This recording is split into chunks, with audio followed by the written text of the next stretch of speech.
크신 은혜가 우리 모든 성도님들을 용서하시고 살리심을 믿으시기를 주의 이름으로 축복합니다. 오늘 그 은혜를 가지고 사는 모든 성도님들에게 주님의 은혜가 늘 넘쳐날 줄로 믿습니다. 제가 아재 개그를 하나 좀 하겠습니다. 아재 개그를 좀 하나 할게요. 퀴즈인데요, 여러분, 세상에서 가장 가난한 왕이 있다 그래요. 그 가난한 왕은 누굴까요? 최저임금.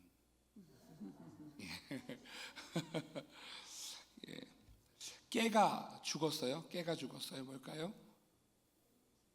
그렇죠. 죽은 깨. 죽은 깨래요. 죽은 깨. 가수 서른도 씨가 집에 가서 옷을 갈아입는 거예요. 근데 옷을 웃도리부터 갈아입을까요? 하의부터 갈아입을까요? 그게 뭔 상관이래요. 원래 웃도리부터 입고 갈아입고 하의를 갈아입는다 그래요. 왠지 아세요?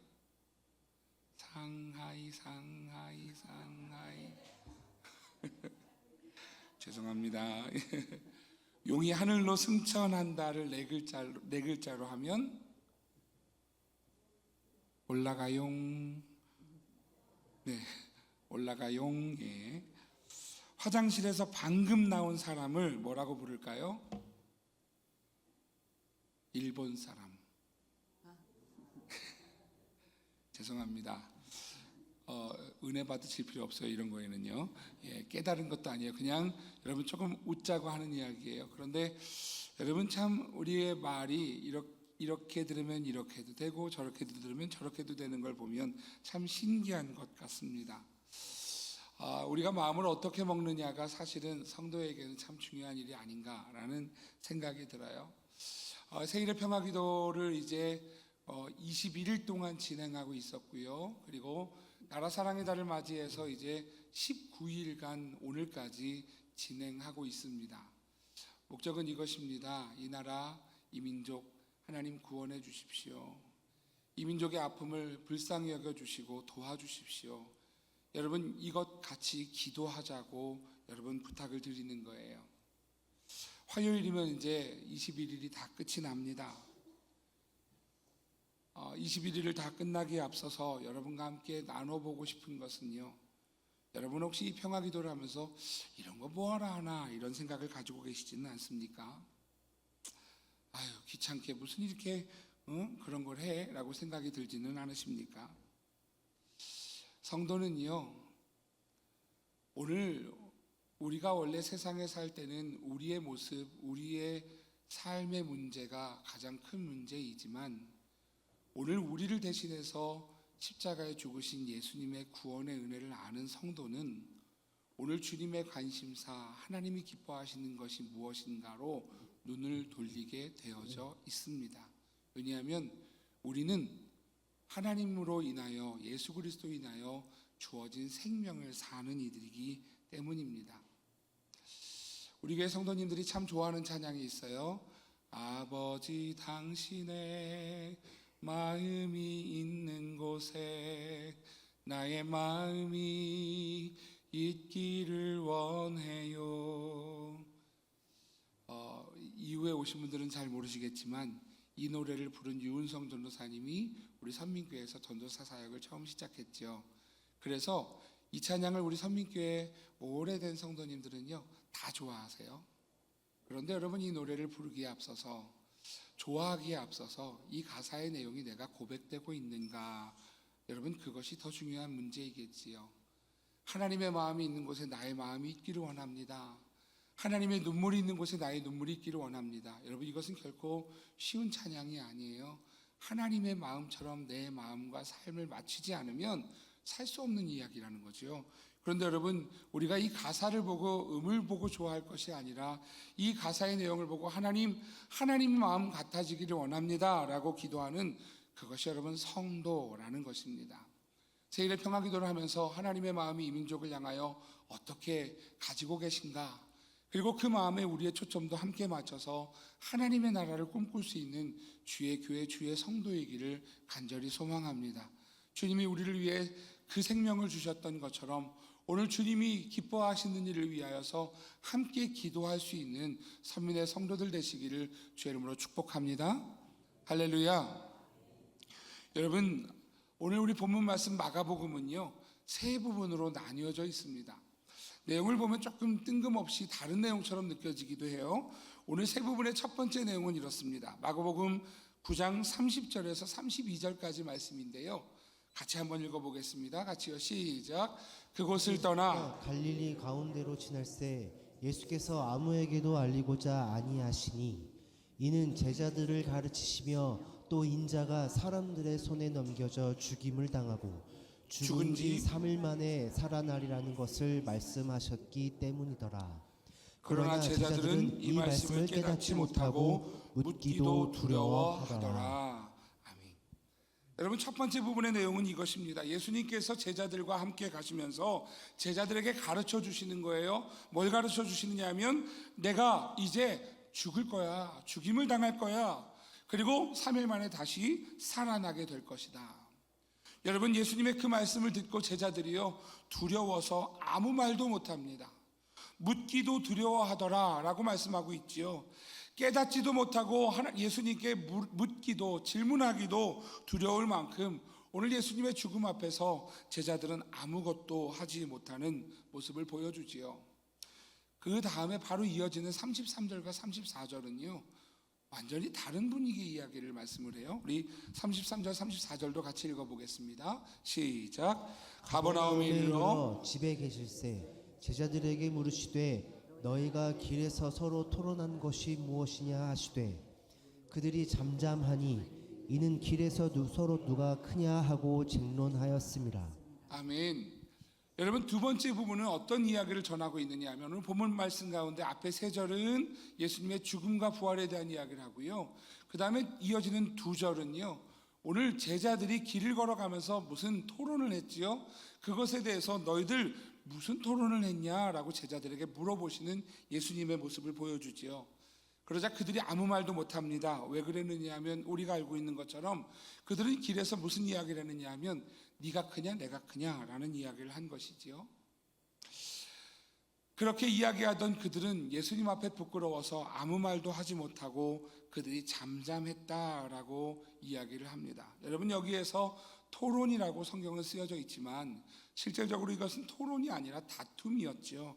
그들은 서로 네가 크다 내가 크다라고 따져서 서로 간에 논쟁하고 다투었던 것 같습니다.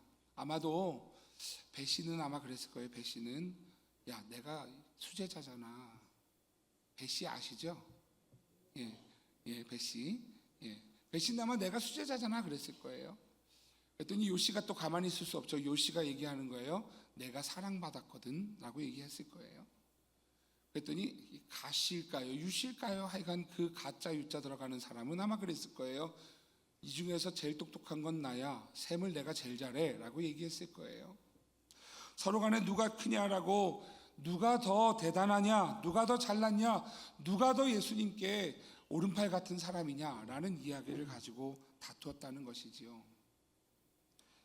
세 번째 부분은 그러한 제자들에게 예수님께서 말씀하시는 거예요. 35절에서 37절 같이 한번 읽어보겠습니다. 같이요, 시작. 예수께서 앉으사 12제자를 불러서 이르시되 누구든지 첫째가 되고자 하면 무사람의 끝이 되며 무사람을 섬기는 자가 되어야 하리라 하시고 어린아이 하나를 데려다가 그들 가운데 세우시고 앉으시며 제자들에게 이르시되 누구든지 내 이름으로 이런 어린아이 하나를 영접하면 곧 나를 영접하며 누구든지 나를 영접하면 나를 영접함이 아니요 나를 보내신 이를 영접함이니라. 아멘. 여러분, 예수님께서 이번에 제자들을 다 부르시는 거예요. 아마도 아까 중간 부분에 33절과 34절에서는요 아마 몇 명의 제자들, 지금 그 자리에 있던 제자들에게 질문을 한 것 같아요. 그러자 그들이 아무 말도 하지 못하는 것을 보면서 예수님께서 이 제자들에게 바른 것을 가르쳐야겠다 생각을 하셨던 것 같아요. 그래서 오늘 35절에서 말씀하죠. 예수님께서 자리를 잡고 앉으셨어요. 그리고 12명의 제자들을 다 불러 모으셨어요. 그리고 이야기하는 것이죠. 누구든지 첫째가 되고자 하면 무사람의 끝이 되며 무사람을 섬기는 자가 되어야 하리라. 자, 예수님께서 지금 상식적이지 않은 이야기를 하신 거예요. 첫째가 되려고 하면 대접받고 높은 자리에 앉는 것이 아니라 첫째가 되려고 하면 저 끝에 가서 끝에 서고, 그리고 많은 사람들 끝에 설 뿐만 아니라 그 많은 사람들을 섬기는 자가 되어야 첫째가 되는 거다라는 예수님의 하늘나라의 방식을 지금 가르쳐 주는 것이지요. 제자들이 깨닫지 못해요. 제자들이 그 말을 듣고도 이해하지 못하니까 36절에 보면 예수님께서 시청각 자료를 가지고 다시 설명하시는 거예요. 시청각 자료로 뭘 가져왔느냐면 어린아이 하나를 데려다가, 이렇게 얘기하죠. 어린아이 하나를 데려다가 그들 가운데 세우셨다. 그리고 그 어린아이를 보고 이야기하시는 거예요. 누구든지 내 이름으로 이 어린아이 하나를 영접하면, 이런 어린아이 하나를 영접하면 나를 영접하는 것이고, 나를 영접하면 나 보내신 이를 영접합니다. 여러분, 첫째 되는 일은 누리는 거라 생각했고, 첫째 되는 일은 높은 자리에 앉는 거라 생각했고, 첫째 되는 일은 대접받는 거라 생각하는 제자들에게 오늘 예수님은요, 그것 아니라 어린아이 하나라도 섬기는 게 그게 진짜 첫째 되는 방법이다 라고 말씀하고 계신 것이지요. 여러분, 여기에서 사용되는 단어 어린아이라고 하는 단어는요, 헬라어에서 파이디온이라고 쓰여져 있어요. 파이디온, 그러니까 고개를 끄덕이시는 분들이 계세요. 왜냐하면 지금 주일학교 아이들에 대한 이 양육 프로그램 가운데 파이디온 선교회라고 활발하게 우리 아이들을 위한 교육 프로그램들을 준비하고 가르치는 그런 선교단체가 있기 때문일 것 같아요. 파이디온이라고 하는 단어는 어린아이라고 하는 단어인데요, 이 단어가 좀 구분이 있습니다. 성경 다른 복음서에서 나오는 다른 본문에서 나오는 어린아이에 대한 이야기들이 있죠. 예를 들면 예수님께서 5,000명을 먹이실 때 도시락을 제공했던 아이가 있지요. 도시락 내용이 뭐였죠? 물고기 2마리와 보리떡 5개였죠. 여러분, 그 어린아이가 예수님께 물고기 2마리와 보리떡 5개 도시락을 드리면서 5,000명이 먹고도 남는, 아니 아마도 셈하지 않은 여자들과 아이들까지 합치면 훨씬 더 많은 그러한 인원들이 먹었을 그러한 도시락을 헌신하는 아이에 관한 이야기가 나옵니다. 그런데 이 아이는 단어가 달라요. 사실 지금 본문에서 쓰여진 이 파이디온이라고 하는 단어는요, 사람 숫자로 치지도 않는, 아무 역할도 할 수 없는 아이예요. 다시 말하면 아까 이야기했던 도시락을 제공했던 아이는 말도 할 수 있고 걸어 다닐 수 있는 아이였지만, 오늘 예수님이 안고 있는 이 아이는요, 걸어 다니지도 못하고 말도 할 수 없는 아주 어린아이, 갓난아이 수준의 아이다라는 것이지요. 오늘 그 아이를 영접한다, 그 아이를 숫자로도 치지 않고 없는 것처럼 밖에 생각하지 못할 그러한 아이에게, 오늘 그 초대교회 당시에는 숫자로 치지도 않잖아요. 그런 시대에 이 어린아이를 영접한다, 섬긴다라고 하는 것은 여러분, 그 당시의 상황에서 이해가 되지 않는 일이다라는 것이지요. 어린아이 섬기는 것 되게 힘든 일이거든요. 여러분, 갓난아기를 가진 부부의 소원이 뭘까요? 아침까지 잠 한번 제대로 자보는 거, 그렇지 않을까요? 어린아이를 데리고 있으면은요, 여러분, 밤에도 자다가 깨면 응애 하고 울면 또 애기 젖 먹여야 되죠. 애기 달래주고 안아줘야 되죠. 안고 재워줘야 되죠. 되게 힘든 일이에요. 그게 대접받는 것이 첫째 되는 거라 생각했던 제자들에게 이해될 수 없는 일이었다라는 것이지요. 오늘 예수님은 그들에게 오늘 이 천국의 진리를 가르쳐주고 계시는 것입니다. 오늘 이 마가복음의 얘기를 좀 이해하기 위해서는요, 이 앞부분부터 이 본문에 나와 있는 지리적인 부분들을 좀 볼 필요가 있어요. 예수님께서 지금 이 이야기를, 이 말씀을 하시기에 앞서서 예수님께서 여정을 시작하세요. 처음 여정을 어디에서부터 시작하시느냐 하면 마가복음 8장, 우리 9장 앞에 8장 27절에서부터 여정을 시작하시는 것을 보게 됩니다. 8장 27절 말씀 같이 한번 읽어볼까요? 같이요. 시작. 예수와 제자들이 빌립보 가이사랴 여러 마을로 나가실세 길에서 제자들에게 물어 이르시되 사람들이 나를 누구라고 하느냐. 아멘. 여기서 한 지명이 나오죠. 빌립보 가이사랴. 우리가 보통 읽을 때 가이사라 빌립보라고 하는 이름으로 읽는 그러한 지역입니다. 그에 앞서서 여러분 지도를 좀 말씀드리면 이래요. 여기 여러분 보실 때 오른쪽에 보면 지도가 있지요. 이 지도에 보면 조금 위쪽에 있는 아마 호수가 보여질 거예요. 그 호수의 이름은 우리가 알고 있는 갈릴리 호수입니다.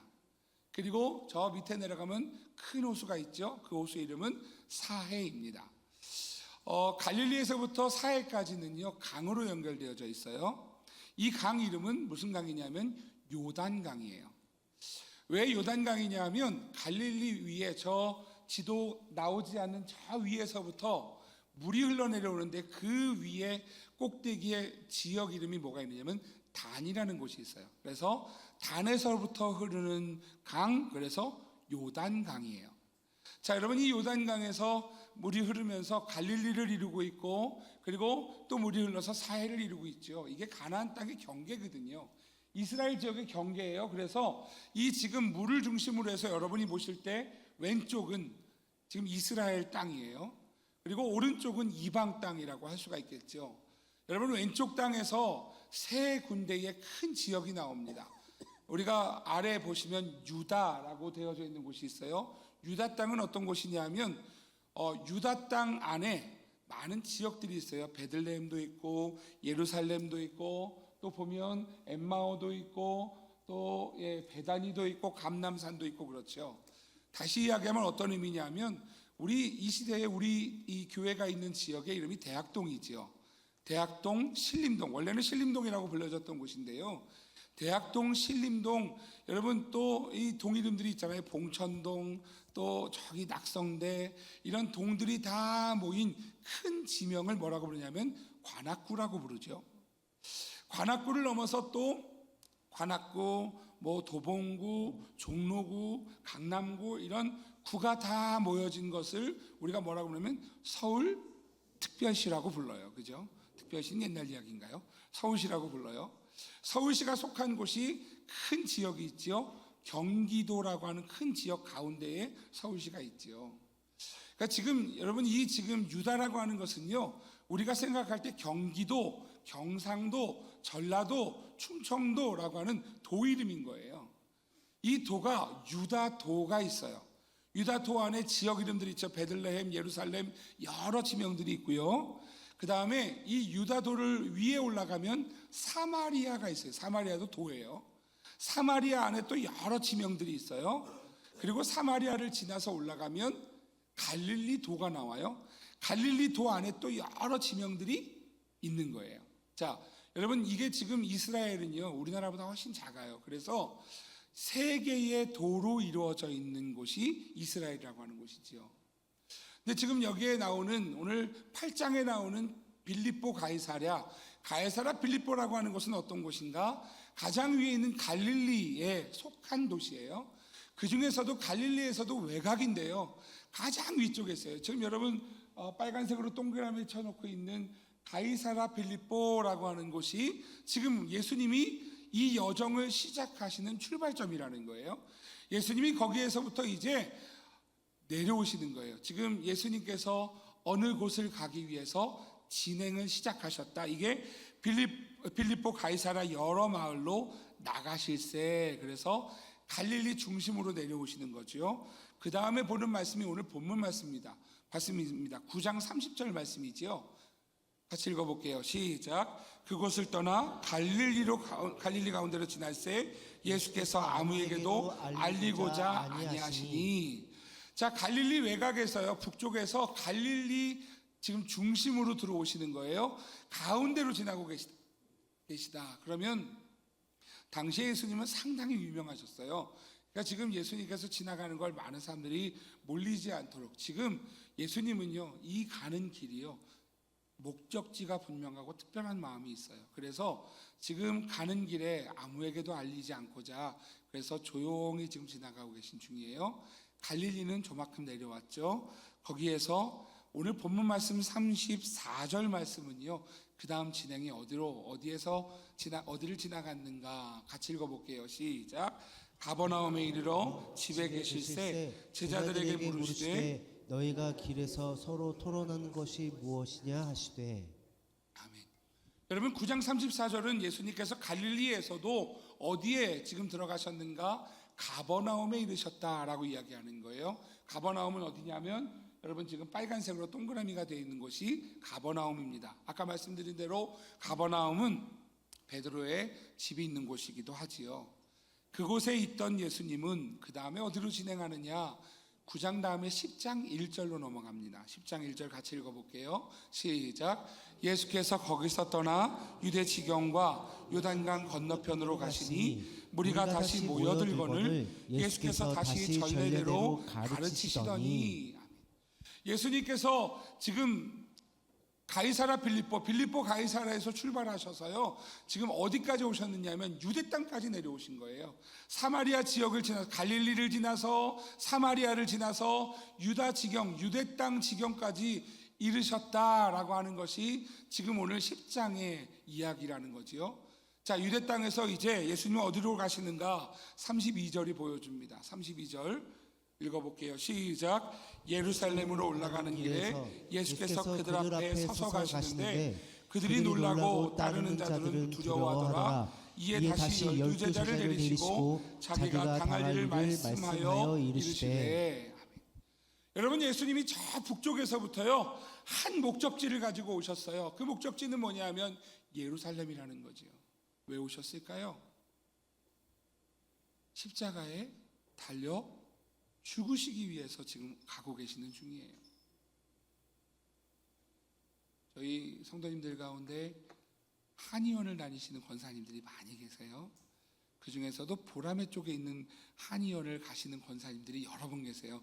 여기 좋아 그래서 거기가 좋아 그리고 다 같이 다니시는 분들이 계세요. 제가 이렇게 상상을 한번 해봤어요. 권사님이 집에서 나오셔서 댁에서 나오셔서 한의원까지 가시는데 어떻게 가실까? 제가 이제 신방을 가봤으니까 어떻게 가는지 제가 이제 혼자 상상이 되겠죠. 혼자서 이렇게 걸어서 아마 전철역을 가실 거예요. 아마도 전철역은 저기 관악산 입구역이나 아니면 서울 벤처타운역, 그리로 가실 거예요. 거기로 아마 천천히 걸어가시지 않을까 그렇게 싶어요. 거기까지 걸어가서 전철을 타는데 이쪽으로 가냐 저쪽으로 가냐를 잘 보시고 타실 거예요. 그리고 나서 타서 여러분 보라매역까지 가겠죠. 보라매역에서 내리면 잘 내려야 돼요. 놓치면 큰일 나요. 그죠? 잘 내려서 전철에서 올라와서 한의원으로 올라가게 될 거예요. 이게 아마 여정이 아닐까 싶어요. 솔직히 여러분 질문해 볼게요. 나는 전철을 거꾸로 타본 적 있다. 젊은 사람이 그러면 안 되는데 여러분 저는 있어요. 저도 솔직한 얘기로 있어요. 저도 전철을 탔는데요 이상해요. 그래서 한 서로 정거장 갔어요. 갔는데 이렇게 밖을 보니까 여기가 어디야? 정반대로 타고 가가지고요. 그게 언제였느냐면 제가 분당에서 우리 교회 담임 목사를 부임해 오고 나서 한동안 이제 전철 대중교통을 타고 왔거든요. 근데 죄송합니다만 항상 교회에서 이렇게 차를 제공해 주셔서 차를 운전하고 신방을 다니고 그러다 보니까 전철 타볼 기회가 별로 없었던 것 같아요. 그러다가 전철을 탔는데 전혀 딴 방향으로 타가지고요. 그래서 제가 2호선을 타고 이렇게 와야 되는 걸 그때 벤처타운역 이거 없었잖아요. 저기 송파까지 잠실 있는 데까지 가가지고 다시 돌아온 적이 있어요. 너무 욕하지 마세요. 치매 아니에요 저. 여러분 우리가 길을 가다 보면은요 정신 똑바로 차리고 가야 돼요. 예수님이 지금 여정은 어떤 여정이냐면 십자가에 죽으시기 위해서 가는 여정이에요. 예수님의 마음이 여러분 평안하셨을까요? 아니요. 예수님은요, 십자가에 달려 돌아가시기 전에 겟세마네 동산에서 아버지여 이 잔을 내게서 옮겨주십시오. 예수님도 두려우셨고요, 인간이셨기 때문에, 사람으로 오셨기 때문에 그 두려움 가운데 이 지금 여정은요, 하나님 앞에서 굳은 결심을 가지고 가는 여정이었을 거라는 것이지요. 그걸 나타내 보여주는 것이 갈릴리를 지나면서 여러분 사람들에게 알리지 않고 여러분 조용하게 그 길을 가고 계시더라라는 것을 성경이 보여주고 있습니다.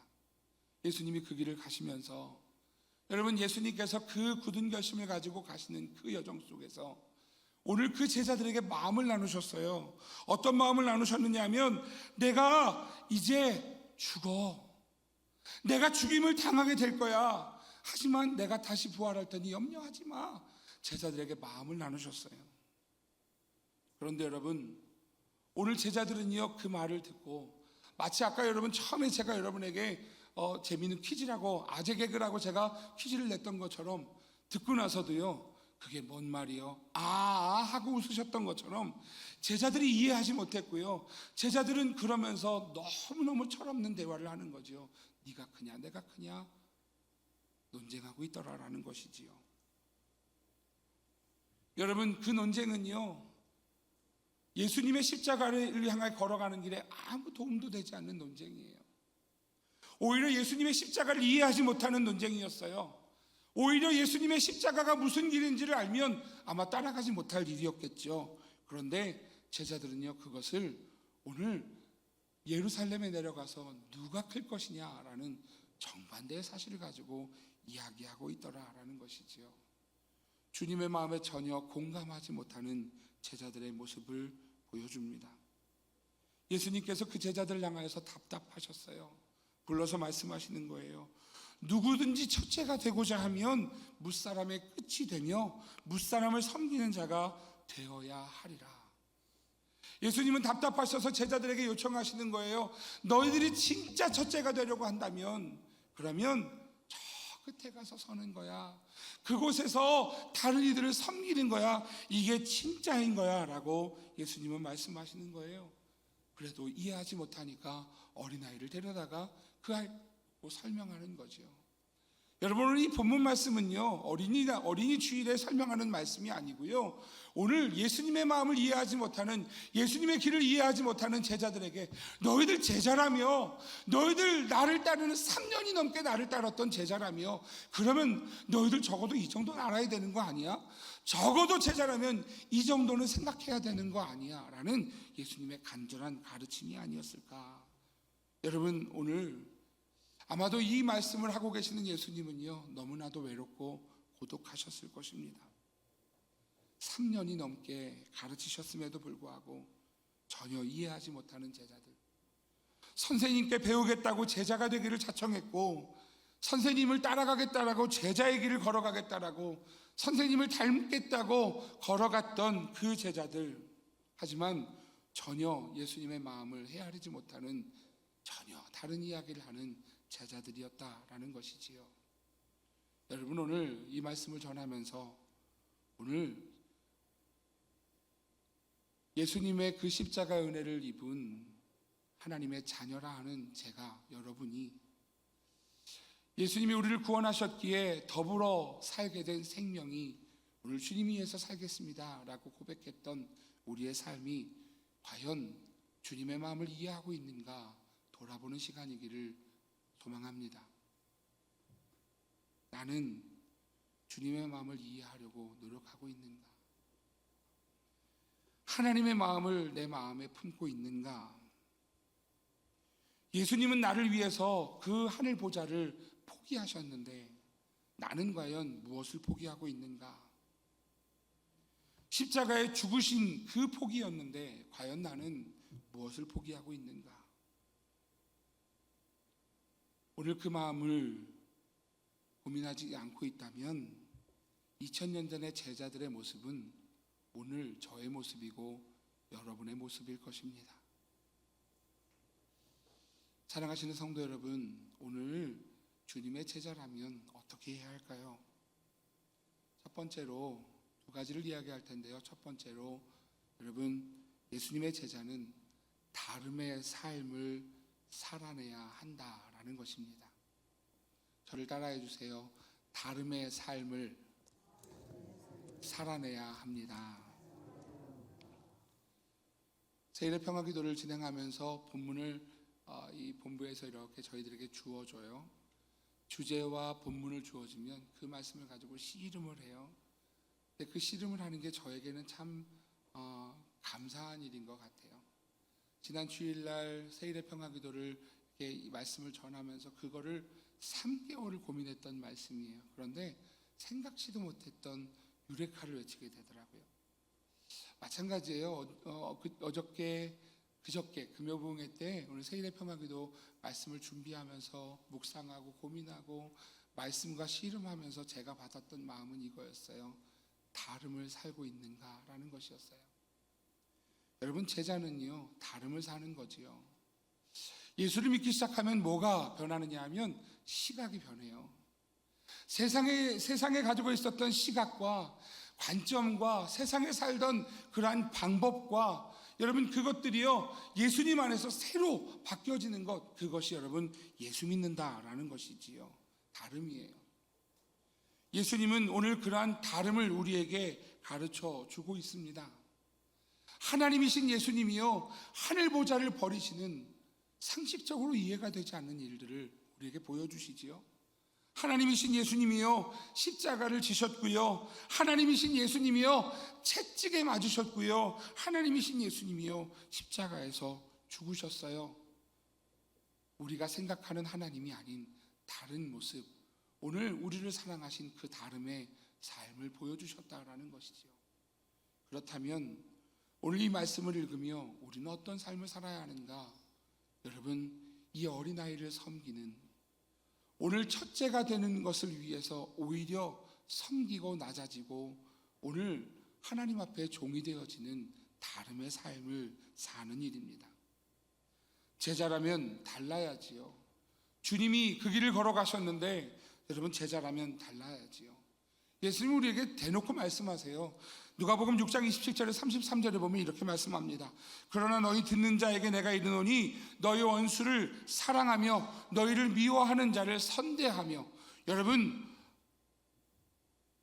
원수를 어떻게 사랑합니까? 미워하는 자를 어떻게 선대합니까? 말이 안 되는 일이죠. 그런데 예수님은요 우리에게 이렇게 요구하시는 거예요. 너희 원수를 사랑해라. 너희를 미워하는 자를 선대해라. 또 말씀하죠. 너희를 저주하는 자를 위하여 축복하며. 이게 축복이 가능합니까? 말도 안 되는 일이지요. 모욕하는 자를 위하여 기도하라. 세상에 모욕하는 자를 위하여 본때를 보여줘야지 어떻게 기도합니까? 너의 입뺨을 치는 자에게 젖뺨도 돌려대며 내 겉옷을 빼앗는 자에게 속옷도 거절하지 말라. 여러분, 뺨을 때리면 가만히 있을 수 있어요? 이씨 하고 싸워야지요. 이게 세상의 방식이죠. 그런데 주님은 그러한 우리들에게요 말씀하시는 거예요.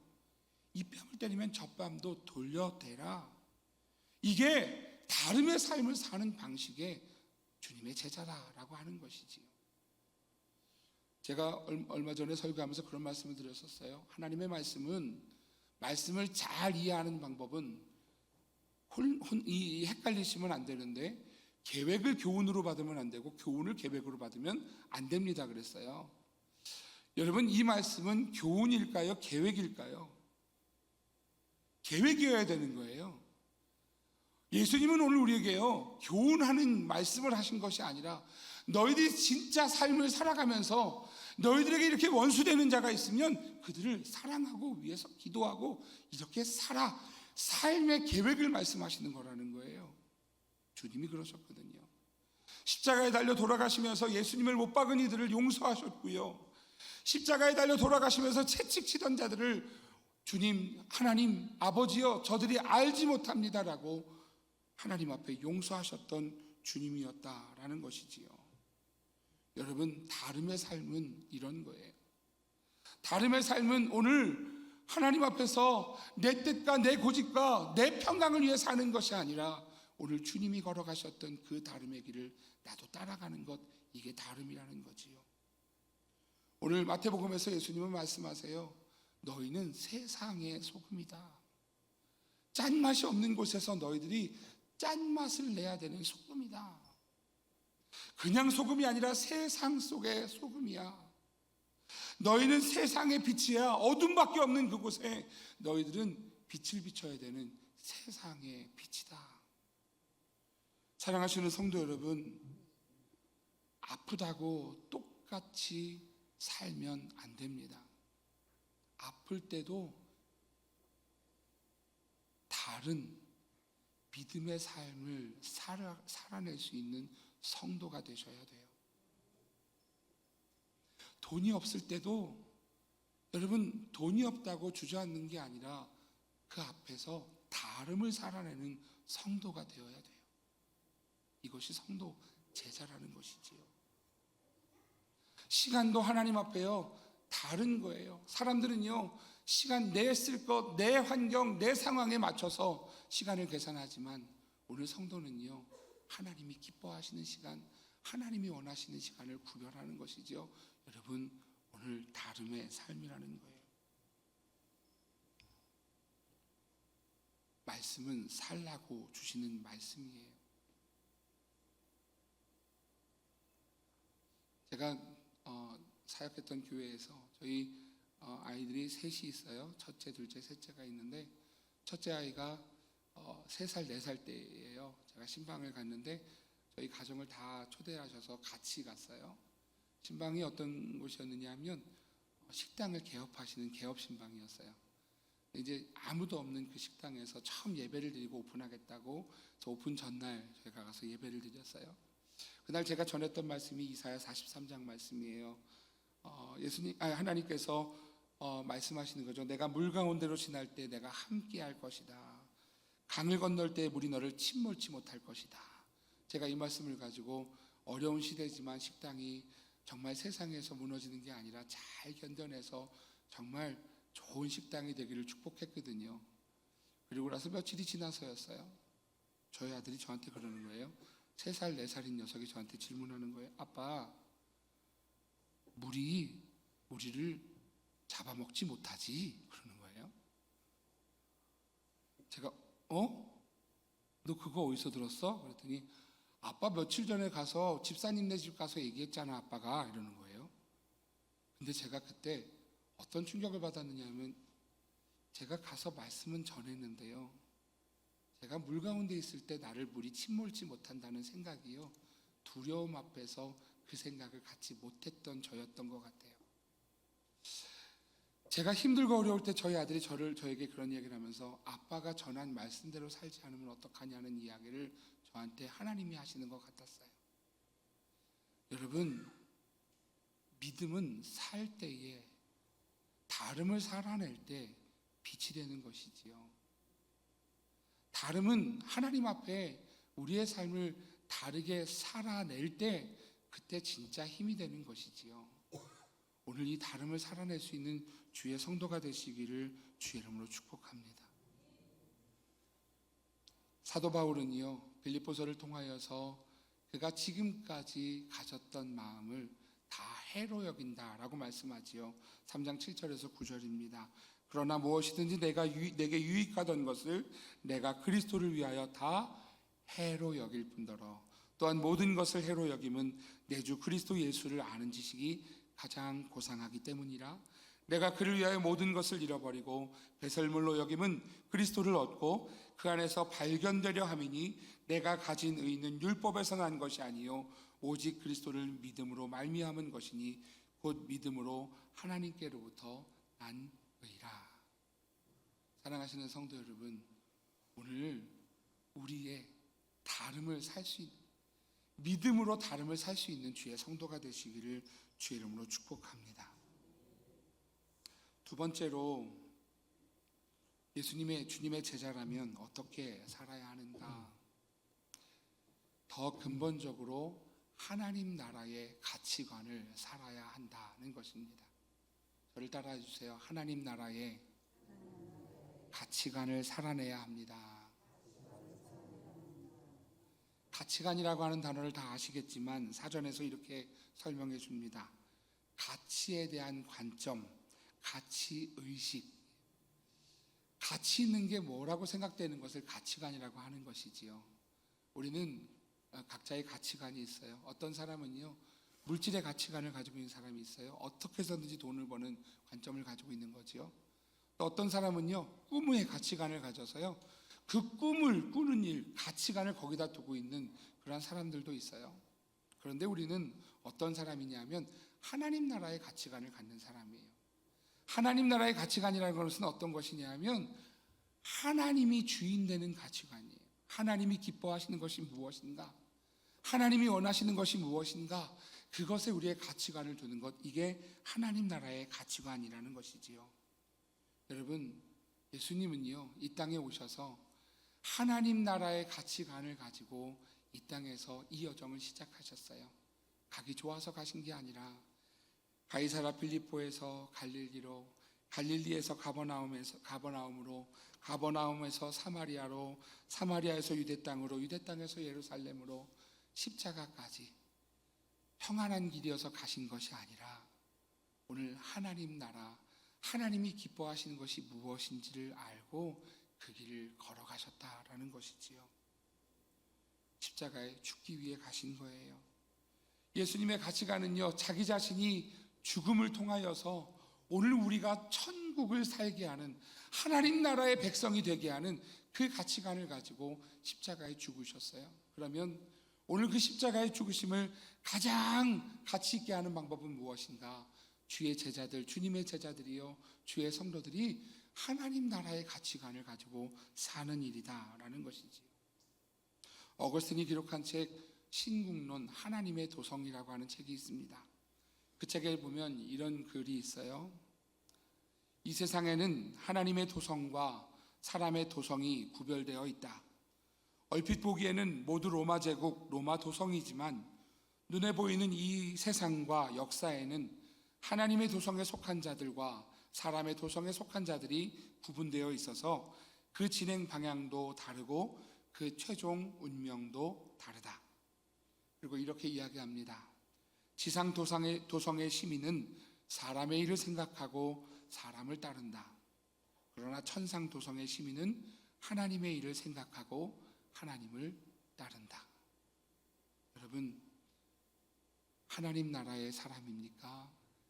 아니면 지상 도성의 시민입니까? 오늘 하나님 나라의 시민은요, 하나님이 기뻐하시는 일, 이 가치관을 가지고 사는 사람이에요. 천국은 어떤 곳이냐 하면 하나님 한 분이면 됩니다. 이게 천국이에요. 천국은 어떤 곳이냐 하면 하나님과 함께해서 그곳이 행복한 곳이고, 하나님과 함께여서 그곳이 찬양하는 곳이고 예배하는 곳이고 기뻐하는 곳이지요. 여러분, 그 가치관이 우리 성도님들의 가치관이 되기를 주의 이름으로 축복합니다. 그 가치관을 가지고 살 때 우리의 삶의 방식이 달라지게 되어지겠죠. 그 다름은 이 가치관이 있을 때만 사라지는 것입니다. 여러분, 이 가치관을 가진 성도는 어떻게 사는가? 시간을 구별해요. 예배하는 시간에 여러분, 하나님 앞에 약속한 시간을 지켜내기 위해서 몸부림치지요. 여러분, 이 가치관을 가진 성도는요, 주님의 제자는요, 오늘 물질에서도 모든 관계에서도 오늘 주님께 하나님 기뻐하시는 일에 가치관을 가지고 삽니다. 그 사람은 오늘 우리의 모든 삶에서 가치관이 하나님이기에 하나님이 기뻐하시는 일을 위하여 고민하고, 오늘도 그 하나님이 기뻐하시는 일을 위하여 살기 위해 내 시간과 내 몸과 내 물질과 내 삶을 드리게 되겠지요. 그것을 주님의 제자라면 살아야 하지 않을까요? 주님은 진짜 제자를 찾고 계십니다. 주님은 제자다움을 살아내는 그 제자를 찾고 계세요. 주님은 진짜 성도를 부르고 계십니다. 제자라면, 성도라면 오늘 그렇게 걸어가야 하지 않을까요?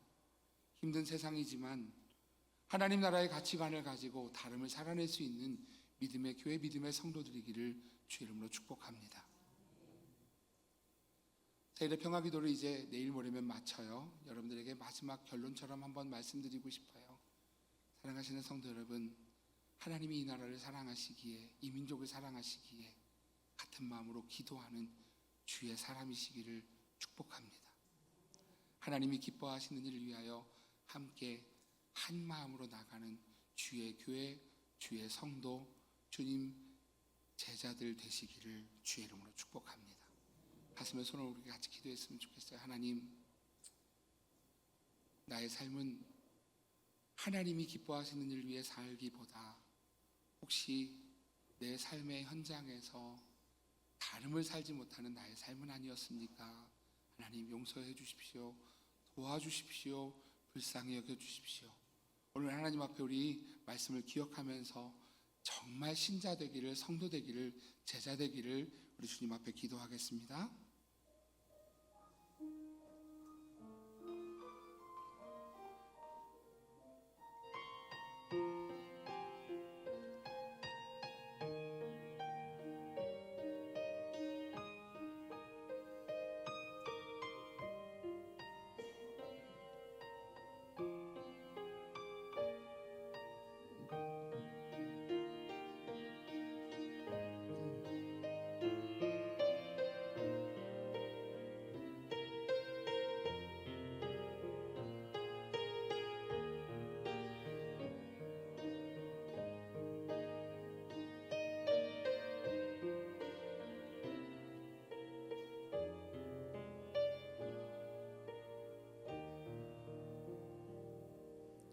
하나님,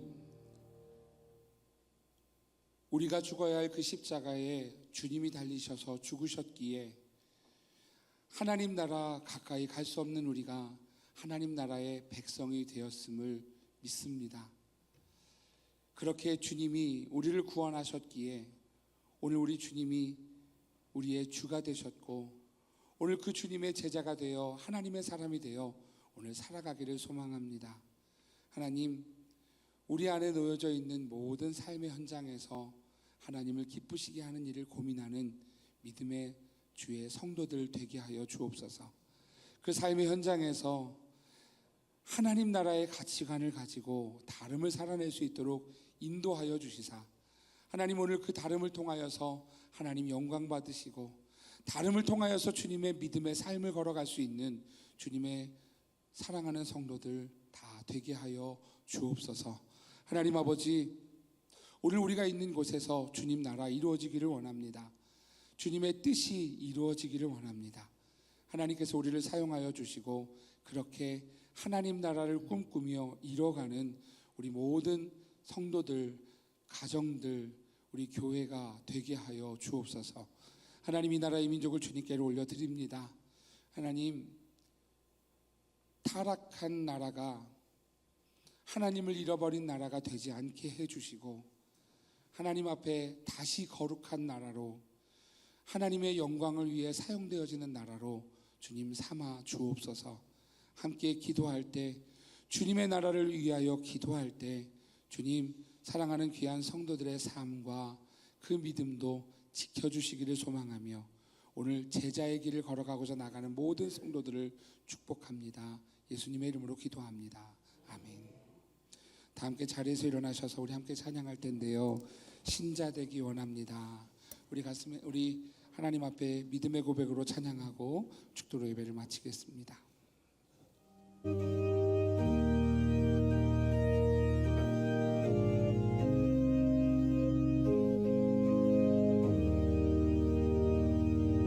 신자 되기 원합니다.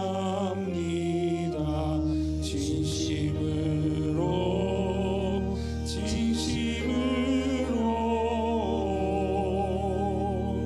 신자 되기 원합니다.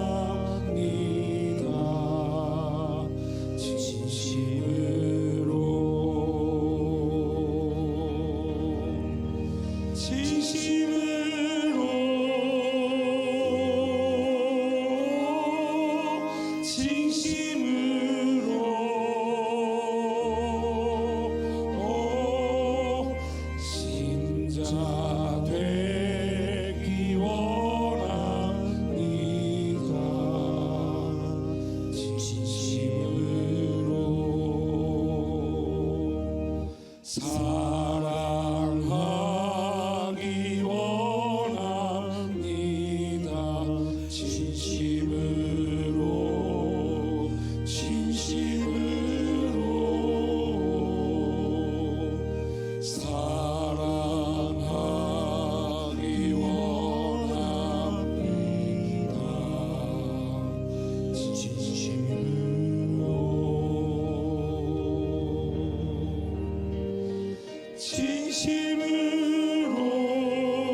사랑하기 원합니다.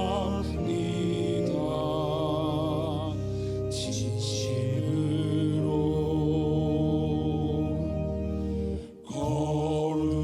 거룩하기 원합니다. 진심으로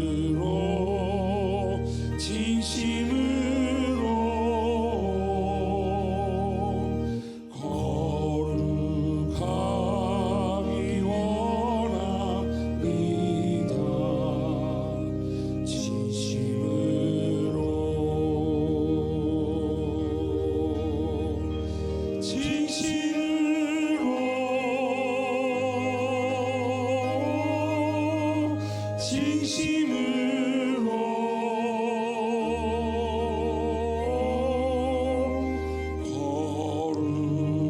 거룩하기 원합니다.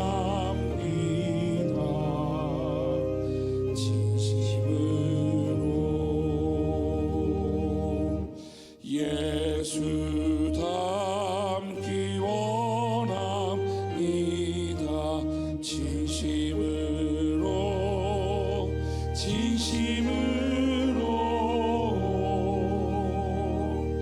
예수 닮기 원합니다.